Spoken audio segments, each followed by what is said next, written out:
سلام دانشجویان عزیز، امروز درس 14 خود رو شروع میکنیم. به اصطلاح بگیم باروسی сразу к делу. در حال درس رو یعنی از کلمه های نوی درس شروع میکنیم. نیوز خبرها، نویگری. انیمال حیوانات. دیش خوراک. to be busy.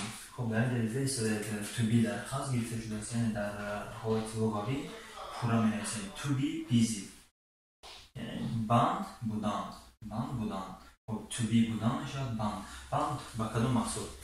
اگر روسی را فهمید میشد زنید، یعنی شما به اون کار مشغول هستید یعنی وقت ندارید، که بند هستید به اون کار مشغول بودن، بند بودن.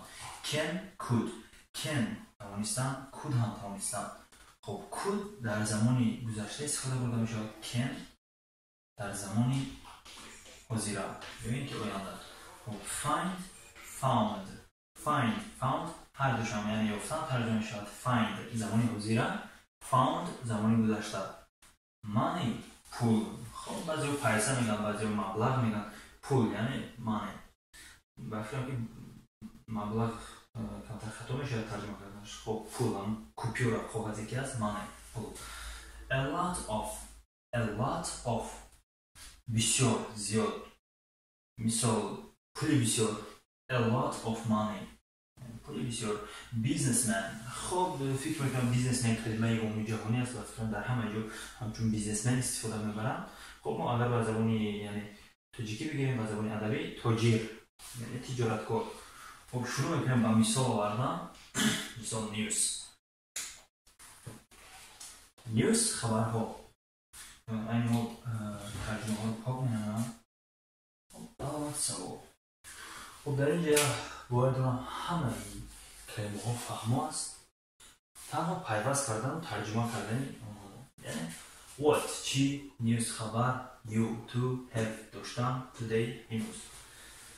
یعنی منطق جمله چی افتاده است؟ What's the news you have today؟ امروز تو چی خبر داری، یعنی چی نویگری داری، چی خبری نداری. What the news you have today؟ تو امروز چی خبری نداری، چی نویگری داری. What the news you have today؟ اگر خب ما دونه ترجمه کنیم چی خبر تو داری امروز، چی خبر تو داری امروز نمیگیم، بلکه تو امروز چی خبر داری، چی خبری نداری. خب مثال می‌نویسیم. دیلبر پرسید I have the news about the animals. یا اینکه today ما میتونستیم در اینجا ما این کلمه today امروز، یعنی کسی با شما سوال دارد شما امروز چی خبر ندارید، شما شروع میکنید جواب تیره ای کلمه امروز من درباره حیوانات خبر دارم. یا اینکه من درباره حیوانات اخبار دارم یا خبری ندارم. I have the news about the animals. من درباره حیوان ها خبری ندارم. خب چون که فهمده بودم در همه درس ها میفهمم، یعنی ما عینا ترجمه کنیم من دارم خبر درباره من درباره حیوان ها خبری ندارم. خب یعنی دیلبر پرسید What the news you have today؟ تو امروز چه خبری نداری؟ فرزانه جواب داد I have the news about the animals. I have the news about the animals. من درباره حیوان ها خبر دارم. خب کلمه دیش خوراک، یعنی شما میتونید Yesterday I liked the dish. Yesterday I liked the dish. یا شما میتونید I eat. خب کلمه eat خوردن بود، ما در درس 13 گذاشتیم. خب ما زمانی گذشته شما هستیم، زمانی گذشته eat ate میشود. ate و این چون خب eaten میشود، این در زمان گذشته قفو، یعنی اینو در درس‌های آن نمی‌ذاریم، خیلی یک شکل مختلفی گراماتیکی دارد. Yesterday I liked the dish. دیروز خوراک با آن مخفول شد. کلمه busy can و could. مثال باشه در اول count و came، یعنی اگر couldn't زمان گذشته ما زمان گذشته استفاده می‌کنیم. came come نه came ولی زمان گذشته. I couldn't came yesterday. I couldn't came yesterday because I was busy.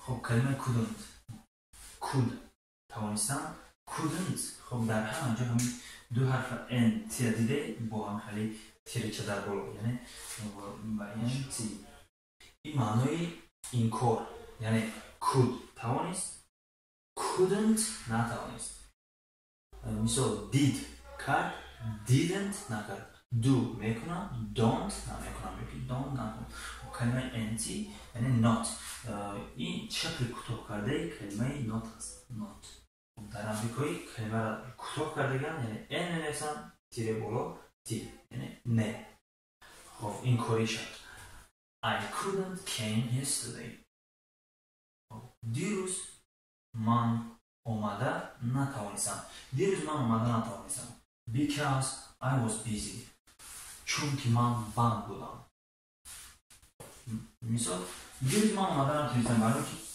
بند بودم برای که مشغول بودم این چون شما میتونید در آخر جمله کلمه ای رو کنید مثال I was busy with shopping خرید کردم در اینجا معنی جمله چه شد I was busy with shopping من با خرید بند بودم یعنی من با خرید که رفته بودم با خرید مشغول بودم برای همین دینا اومده نتونستم I couldn't came yesterday because I was busy with shopping دیروز من اومده نتوانستم برای آن که من با خرید کنی بند بودم خب کلمه های یعنی من دیش busy can could خب کلمه که but مثال but today I can come but لیکن امروز من اومده میتوانم can یعنی با کلمه can هم مثال میبره can زمان حاضره در نظر داره یعنی امروز حالت زمان حاضره دیروز زمان گذشته در زمان گذشته ما could استفاده بودیم در زمان حاضره can مثال I couldn't came yesterday because I was busy with shopping دیروز من اومده نتوانستم برای اینکه با خرید مشغول بودم but today I can come لیکن امروز من اومده میتوانم خب کلمه found یعنی یافتن یعنی هم مثال ندارم find یافتن مثال شما نتوانید رفت که من پول یافتم من کار یافتم چیزی I find a job یعنی در مثال مورد I have got a job میگم من کار داشتم کار در آمدم میگم کار یافتم I find من خبر یافتم I find a news خب الان که یافته باشد الان که زمان گذشت یعنی یافتم چکار کردم یافتم زمان گذشت یعنی کرده شد I found news من خبر یافتم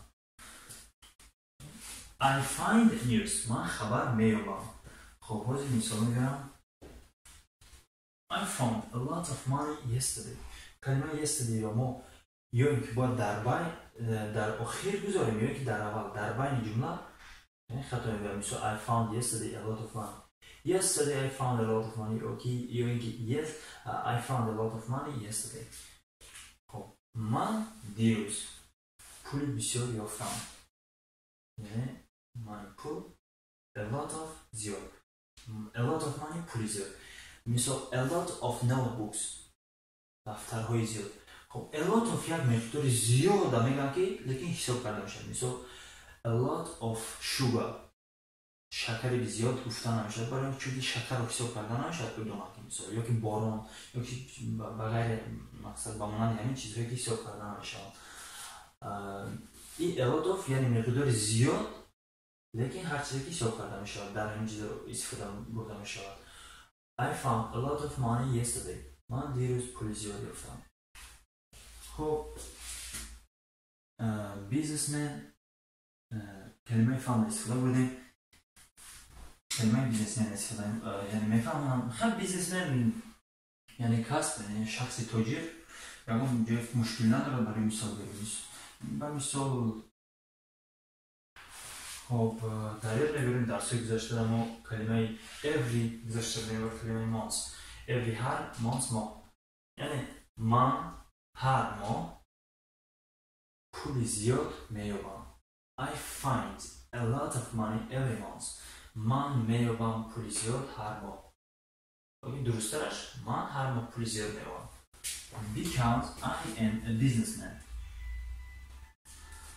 چون که من تاجر میباشم چون که من بیزنسمن میباشم مثلا I find a lot of money every month because I am a businessman من هر ماه پول زیاد می‌آورم برای اینکه من بیزنسمن باشم.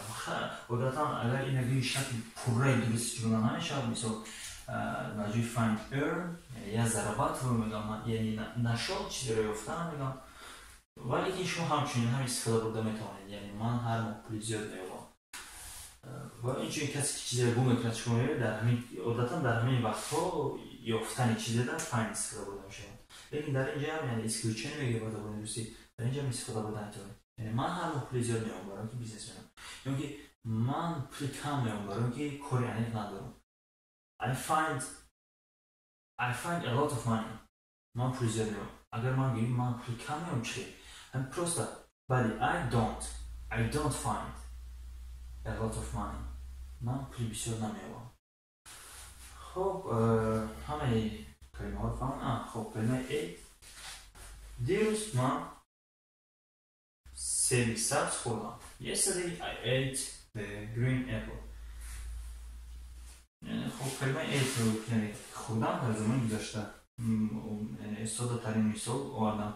شما همچنین برای اون که انگلیسی دونستن خود رو باز هم براتر و خوبتر کنید، از خود شما واسه از شما میتونید هر روز، یعنی با همین چند کلمه ها جمله هایی که میدونید، کلمه هایی که میدونید کوشش کنید که جمله ترتیب کنید چگونه. من با امکان دست دادم، اگر شما با من روان کنید که همین درست است، اینش درست است، کلامش خطا است، تو وقت بودن همه این مقصد خطای او رو اصلاح میکنم و شما شکل درستی هم میفهمم. خب اگر در واقع شما مقصد میخواید انگلیسی یاد گیرید، حرکت کنید که خودتون جمله های نو سازید و اینجوری اگر من همراه باشم شما میتونید جمله های ساخته خود رو در گوگل نویسید و از پسش کارکت کلمه کارکت میگید. مثلا شما جمله ساخته نویسید برای که فهمید درست هست یا که نه، می‌نویسید از پسش، یعنی در گوگل پرس کردید یا که در اندکس correct way، یعنی correct way از آخرش نویسید، الان که شکل درستش خودش میگه correct way ترجمهش یعنی راه درست، طرز درست. یعنی شما می‌نویسید مثلا I find a lot of money every month. correct way می‌نویسید از پسش correct way اضافه کنید. در اونجا یعنی الان که گوگل اتوماتیک میفهمه که شما سوال داده استفاده، یعنی جواب میخواید که آیا همین جمله شما درست است یا نه. خب همینجوری خود همه میتونید جمله خود رو تفتیش کنید به درستیش رو کمبودیش رو. و با شما خداحافظی میکنم در درس 14.